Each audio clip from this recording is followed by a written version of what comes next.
I'm Sean Aylmer, and this is a Fear and Greed extended interview. All the other good bits we couldn't fit into the daily podcast. If you're looking for the daily episode of Fear and Greed, check the podcast playlist. Otherwise, enjoy the interview.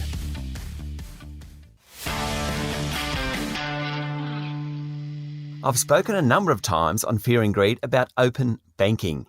Open banking gives you the ability to share your own bank data with third parties, with the goal of switching products or banks more easily and getting products that are more suited to you. Australia began a phased introduction a couple of years ago, but elsewhere in the world, it's more fully established. And I wanted to speak to one of the big players in the open banking space to find out more about how it all works and what we can expect locally. TrueLayer is the largest open banking provider in the United Kingdom, processing more than half the country's open banking payments. Brenton Charnley is the head of Australia for TrueLayer, and my guest this morning. Brenton, welcome to Fear and Greed. Thank you very much, Sean, for having me. Let's start with the basics. What is the consumer data right, CDR, and then what's open banking? Very good. Well, open banking for us is really enabling consumers to use their data and their money where they want to. There's a bunch of technical ways to think about it, but that's a simple thing for consumers. And the consumer data right is the government regulations in Australia that enables that to happen. It essentially enables banks or requires banks to share their data or customers' data with other players like other banks or other technology companies. It started with banking and the concept of open banking, and it's got the potential to move into other sectors, and some of those that the government's already highlighted as of interest are energy, telecommunications, super, insurance, to name a few that they've got some ambitions on in terms of helping their data to be shared with other participants. Okay, I think this is really critical because what it effectively does for me is it helps me change banks or lenders if I want to. Is that right? It just makes it easier. Yeah, it enables you to, where you previously might have done something quite manual or used a broker, it enables the ability for that data to be transferred a lot more easily. So you don't have to, say, download your bank statements and send them across in a big folder and all that. It enables technology companies like TrueLayer to essentially pull that data with your permission and share it with someone who, it might be a new lender, or it might even be a broker, to say, hey, look, here's my data, here's my transactions, I'm a good customer. Can you come back to me with a new loan or a better price much more easily? And technology really facilitates that. Okay, so I'm often over the years thought I must change my mortgage to someone else, but it's just too hard to do.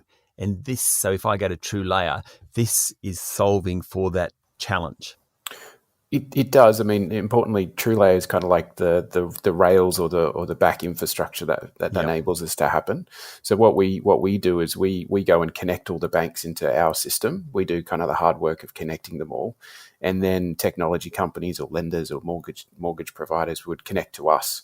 So that, you know, there's kind of like a big power board, I like to call it, where we've done the background, and then we can connect to all of the banks, and we do that globally. We've got hundreds of banks around the world that are connected to our system. So how many of the local banks are connected to your system at this point? So we're in the process of going through the consumer data right accreditation process. We're almost there this year. In terms of kind of where the CDR is at, currently there's the big four banks plus another couple that are available to be connected. On the 1st of July this year, another 85 or 90 banks will be coming on. So there's a real ramp up that's happening. This year, TrueLayer will be connecting to all of the banks under the consumer data right. Okay, so just, and I know I'm going backwards a little bit, but give me just the potted history of how we got to here and then what happens in the next couple of years.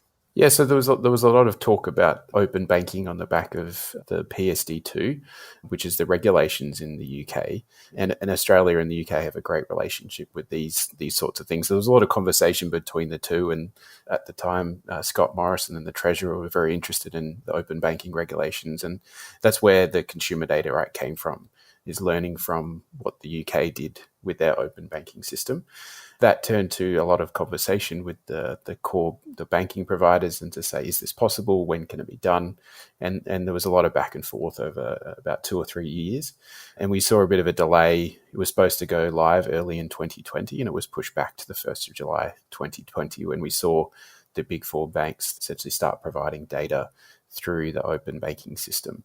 And now we have essentially a roadmap of the rest of the banks, as well as the different types of data that they need to share, such as business data is going to come later than consumer savings data, as an example, or credit cards. Okay, do the banks like the idea? Because I would have thought it makes customers less sticky. It's a good question. There's this question of the ability to banks to be able to compete or comply. At the moment, we're very much in the phase of banks complying with these regulations, and most of them have said that they're not too happy with it. It's another cost to their business, and they're effectively enabling others to compete. However, it also enables the banks to be able to compete by pulling other banks' data where that they couldn't do before. And we've just seen the CBA come out and say that they're going to become what's called an accredited data recipient. What that means is they're a data holder. They provide data, but they can also receive data as a recipient. So we'll see more of those banks coming and saying, hey, yes, we want to receive other people's data. And we saw this in the UK where essentially all the banks had to provide data, and then all of them are actually connected to each other to be able to provide essentially, like a dashboard is a simple use case of this sort of data. I'm in my bank, I can see my Macquarie account as well as I can see my Westpac account as an example. Yeah, okay. And I'd imagine if the banks are backing themselves and they have to comply, in the end, the best banks, it'll be competitive advantage being able to see that data. Absolutely. The future of this is not simple data and information. It's automated insights and actions in which consumers don't even need to think about. So a simple one that's coming up at the moment is, hey, we can see that you've got a savings account with another bank.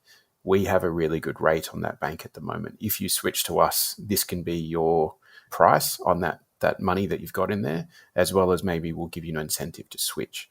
So, that can be done automatically rather than we as consumers having to go to the banks and ask. And, I'm sure all of us as consumers have been in that experience with our loans or credit cards whereby there's a better deal out there and you just don't have the time or effort. Yeah. Exactly. It's too hard to be able to go and do this. Technology and the consumer data rights essentially will automate this process and enable this to happen. Stay with me, Brenton. We'll be back in a minute. My guest this morning is Brenton Charnley, Head of Australia for open banking operator TrueLayer. Open banking, I think it's really exciting. Now, maybe I'm unusual in this, but Brenton, I suspect you and I are akin here. It actually, I genuinely think it really will change the way financial services operate over the next decade. It'll take a while, but once it's up and running, I think it'll be a massive difference to consumers. It will be. Our purpose is what we call opening up finance. And we really see, banking as one component of that. And finance in all of our lives as consumers is quite broad and often very complex.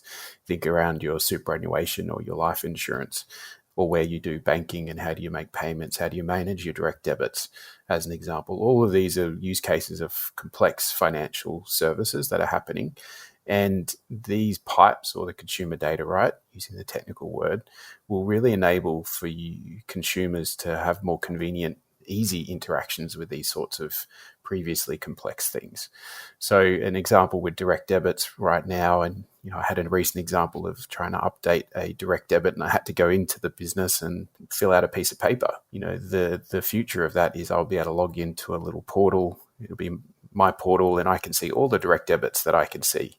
And I've signed up to, I can turn them on, I can turn them off, I can change them without needing to essentially interact, go and sign a piece of paper. It's a simple use case, but think about how that would be for everyone in how many direct debits do we all have?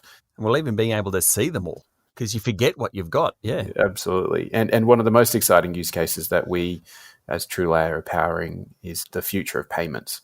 Right now, when we make payments, particularly online, we have to go through. Often in Australia, the statistics say that most of us use a credit card or a Visa or MasterCard debit card, and that comes with quite a high cost. The future of open banking is enabling us to use our money online in a secure way. That is, I can transfer my money directly out of my bank account without having to log into my bank account and go through the manual bank transfer process. You mentioned earlier on that this also will push into utilities and other products. Correct. So as the open banking regulations are saying, okay, well, banks need to share their data. you'll see other utility providers like energy or telcos requiring to provide their data under the consumer data right. Perhaps the use cases yet to be explored, but the comparison and switching are often the two that come to the fore with those sorts of things, such as, hey, we can see your energy usage at peak time and low time. If you switch to this energy plan, we can save you X. Right now, as consumers, we would need to share our energy bill with another company to be able to do that, whereas that can again be automated. And TrueLayer basically provides all the I was going to say plumbing, but enables all this to happen. Is that right? That's the product that TrueLayer offers? Correct. Yeah, we're the infrastructure provider that provides that trust, security, and data and payment access. So we kind of in the background, and big technologies or new financial service providers or banks or any company who's looking to access this data or make these payments would plug into us, and we sit in the background providing that secure and trusted layer. Okay, so in the UK, TrueLayer is very, very large. What's happening in Australia? I joined TrueLayer in 2020, and I've been in the process of getting us set up operationally. There's a couple of licensing processes that we need to go through, which is great.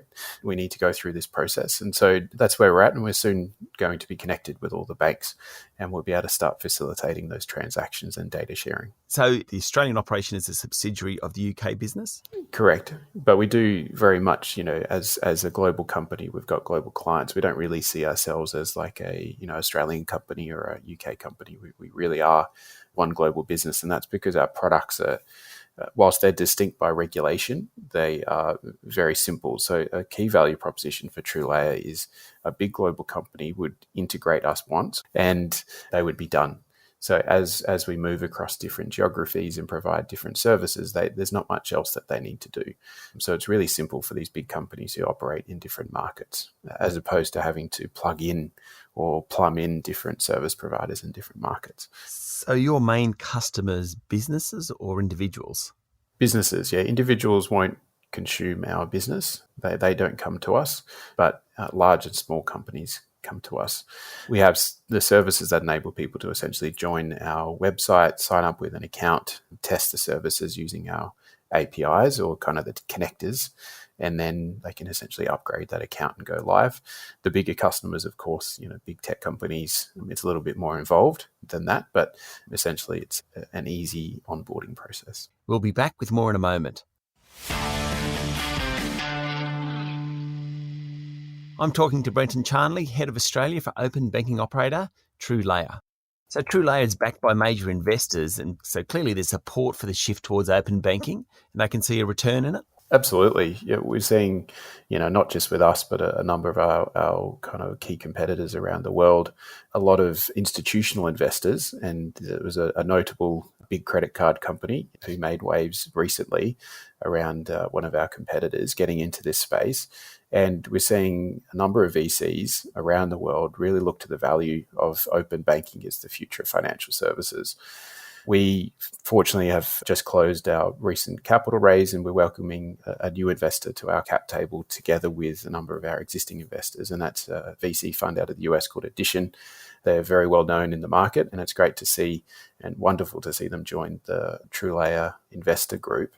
And this was a $70 million US capital raise, which is really going to be used to drive our global expansion, including here in Australia, and to broaden the footprint of open banking in the services that we're providing. Is this a revolution that is inevitable? I think it's dependent on consumer demand. What we saw in the UK is, it's kind of that concept we will build it and they will come type stuff. And ultimately, it's up for consumers to participate. It took 3 years for the UK to get to 1 million users of the platform. And in a country of 65 million, that's not a high adoption rate. That doubled in the next 6 months after that. And that was really driven by unfortunately, the COVID pandemic. But as people were seeking better experiences and more digital and more online experiences, we saw that. And we see across the world customers seeking these experiences, seeking better, more convenient, easier experience rather than complex where it has been in financial services. So I think, from your question about being inevitable, I think we as consumers, we get used to a certain level and then our expectations change. And, often if we think back to the early 2000s, it was very much about using the internet, internet banking. Then it was, and sharing your information on the internet. Then it moved to using your credit card on the internet. And it's like, being trusted and safe. Can I do that? Now we're in a place where we're saying, okay, what if I share lots of my financial data on the internet with, digital lenders or neobanks or tech companies? Hey, if I do that, maybe I have a much faster onboarding experience. So the experience of signing up for an account often is very hard because you have to share your digital identity, your, passport, your bank information. And a lot of that is very clunky. But with software like TrueLayer provides, that can be done instantaneously using your financial data with the banks. Fantastic. Brenton, thanks for talking to Fear and Greed. Not a problem. Thank you, Sean. That was Brenton Charnley, Head of Australia for open banking operator TrueLayer.